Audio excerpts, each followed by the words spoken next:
Proverbios 21, versículo 13. Dice, el que cierra su oído al clamor del pobre, también él clamará y no será oído. Cuando Dios pone enfrente de ti alguna necesidad, aclaro, tú no tienes la obligación de sostener a quien está padeciendo necesidad por su pereza, por su pecado, por su mala administración, por cosas por el estilo. De hecho, la iglesia primitiva, a pesar de ser la iglesia más piadosa y poderosa que ha existido, no sostenía a todos los pobres, ni siquiera Jesús lo hizo. Ayudaban de forma temporal para manifestar una muestra del amor de Dios, pero la iglesia primitiva, al único grupo de personas que sostenía al 100% eran a viudas, ejemplares con un buen testimonio, que no tenían quien las ayudara. Le da Pablo a Timoteo, ¿verdad?, toda la descripción, diciéndole a la viuda negra, ¿no? Solamente aquella que ha sido hospedadora, es decir, que en el pasado también fue de bendición para el reino de los cielos, que efectivamente no tiene familia que la pueda ayudar, y sino que la familia se encargue para que no sea una carga a la iglesia, etcétera. Porque en medio de esto también, vuelvo a lo mismo, hay dos polos opuestos, porque el pueblo cristiano suele irse a extremos. Por una parte creemos que es nuestra obligación sostener a todos, y tienes iglesias que en vez de dar su mayor énfasis a la predicación del evangelio, ahora dan su mayor énfasis a la ayuda social. No es que esté mal, pero no es la labor principal de la iglesia. Va de la mano. Pero nuestra labor principal, lo que Pablo le dijo a Timoteo que tenía que hacer, era predicar la palabra. Lo que Jesús mandó antes de partir, Mateo 28, 19 al 20, es vayan y hagan discípulos y enséñeles todas las cosas. ¿Por qué? Porque la ayuda social va a ayudarle temporalmente, pero no va a salvar su alma.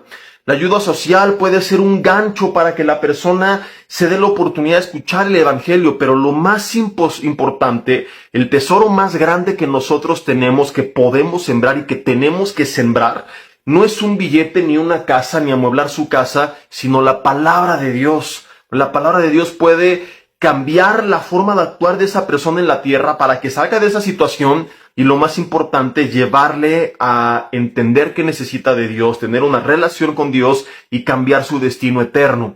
Entonces no podemos por una parte desviarnos a esta falsa piedad, y no lo malinterpretes. No estoy diciendo que está mal, pero no es más piadoso ayudar a alguien materialmente que ayudar a alguien predicándole la palabra. No puede una iglesia invertir más recursos en ayudar con material de construcción y con muebles y con dinero y con despensas, que lo que se invierte en hacer que la palabra de Dios llegue a otras personas.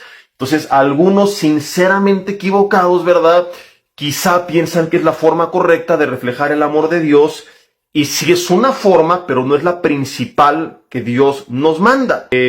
Tú puedes, si alguien está padeciendo necesidad, brindarle algún tipo de ayuda para que esa persona pues pueda ver ese amor de Dios, no de palabras, sino de hechos en tu corazón. Pero tú tienes que entender que esa ayuda que le estás dando sin la palabra de Dios no va a servir de nada. Entonces, si por ejemplo le das dinero a alguien en un semáforo, trata de dárselo junto con algún folleto, con alguna invitación o algo por el estilo, porque es la palabra de Dios lo que va a cambiar su vida. Ahora, por otra parte, tenemos a grupos de personas bien macanas, ¿verdad? Decimos en México, que significa bien codas. Entonces hay personas que se van al otro extremo y podrían colgarse de aquí. Como el pastor dijo que lo más importante es la palabra, aleluya, yo no ayudo a nadie. Si tú no puedes ayudar, pues ¿qué le hacemos, verdad? Pero si tú tienes la oportunidad de ayudar, si Dios puso en tu corazón ese sentir y tú no quisiste y retuviste la bendición, probablemente dejarás de recibir esa bendición. No como un castigo, sino para que entiendas que cuando Dios bendice es para bendecir. Que Él quiere que seamos un canal de bendición y que el agua que se estanca se pudre. Y es aquí donde entra esta verdad de Salomón, Proverbios 21, versículo 13. El que cierra su oído al clamor del pobre, dice, también él clamará y no será oído. Entonces es como si tuvieras una manguera de agua del reino de los cielos que está cayendo sobre tu vida y tienes una cubeta aquí y Dios espera que esa cubeta se empiece a desbordar.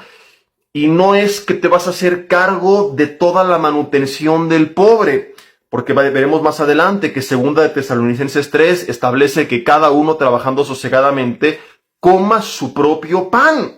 Y a la misma iglesia se le dijo, el que no quiera trabajar, que tampoco coma. Pero no es lo que te estoy diciendo que tienes que hacer, pero lo que sí espera Dios es que seas un canal de bendición.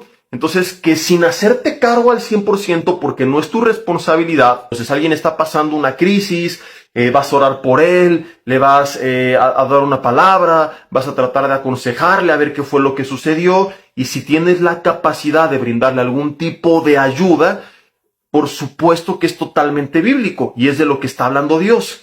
El extremo sería que esa persona quisiera que tú te hicieras cargo de su manutención. Hay gente en la iglesia que se confunde. Hay gente que llega a la iglesia esperando que la iglesia la mantenga, pensando que pues como tenemos que reflejar el amor de Dios, es nuestra obligación. Y yo conozco hermanos que se enojan cuando no les quieres prestar, cuando no les quieres dar, o que se enojan cuando alguien les prestó y le piden que les pague, pero ¿cómo me estás pidiendo si tú tienes mucho, verdad? ¿Y por qué él me cobró? Y yo he platicado con familias en la congregación que Dios ha prosperado, y es algo recurrente, que al que prospera, cuando ayuda al necesitado, el necesitado a veces, como dice el dicho, le da la mano y agarra la pata y quiere que la otra persona pues casi lo sostenga, ¿verdad? Y tampoco va para allá, porque ayudamos con sus varos, la palabra griega, y también en México varos se usa para hablar de dinero, ¿verdad? Pero no ayudamos con sus fortiones, que como la palabra indica, es de donde viene el término fortaleza. Entonces hay cosas permanentes que no podemos querer que alguien más las lleve por nosotros.